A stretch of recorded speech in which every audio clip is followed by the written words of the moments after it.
மனைவிக்கு மரியாதை. நந்தகரிஷி என்னும் முனிவருக்கு உஷா என்றொரு மகள் இருந்தாள். தினமும் காலையில் மலர்களை பறித்து மாலையாக்கி ஜெகத் ரட்சக பெருமாளுக்கு சாத்தி வழிபட்டாள். திருமண பருவத்தை அடைந்த அவள் ஒரு நாள் ஆசிரமத்திற்கு அருகில் உள்ள காட்டில் வேட்டையாட வந்த இளவரசன் ஒருவனை கண்டாள். இருவருக்கும் இடையே காதல் மலர்ந்தது.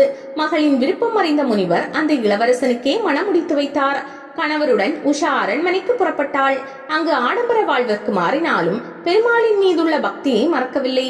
அதிகாலையில் நீராடி பெருமாளுக்கு பூமாலை சாத்தி வழிபட்டு வந்தாள். ஆசிரமத்தில் எளிமையாக வாழ்ந்த உஷா மகாராணியாகி விட்டாளே என பொறுக்காத சிலர் இளவரசனின் மனதை கலைத்தனர்.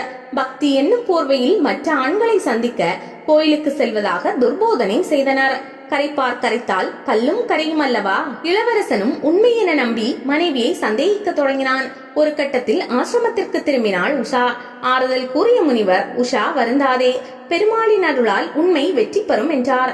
மனைவியை கொடுமைப்படுத்துவதும் உத்தமியின் கற்புக்கு களங்கம் கற்பிப்பதும் பாவம் என்றும் அவர்களை இயற்கை தண்டிக்கும் என்றும் நீதி நூல்கள் சொல்கின்றன. அதை நிரூபிக்கும் விதத்தில் இளவரசன் கொடிய நோக்கி ஆளானான்.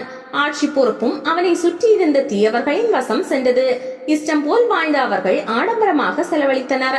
கடும் வரி வசூலிப்பால் மக்களும் சிரமப்பட்டனர். சூழலை அறிந்த அண்டை நாட்டு மன்னன் போர் தொடுத்தான். தோல்வி பயத்தில் இளவரசனும் அரண்மனையிலிருந்து வெளியேறினான். உணவு உடையின்றி பரதேசியாக திரிந்தான். இந்த தகவலை துறவி ஒருவரின் மூலம் உஷா கேள்விப்பட்டாள். இஷ்ட தெய்வமான பெருமாளிடம் தன் கணவரை காப்பாற்றும்படி வேண்டினாள். அவளின் துன்பம் போக்க சன்னியாசியின் வேடத்தில் புறப்பட்டார் பெருமாள். நோயை போக்கியதோடு இளவரசனை அழகும் வலிமையை மிக்கவனாக மாற்றினார்.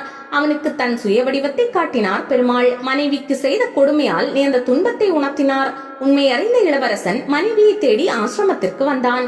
மனைவியிடம் மன்னிப்பு கேட்டான். பெருமாளின் அருளால் நாட்டை கைப்பற்றி நல்லாட்சி புரிய தொடங்கினான்.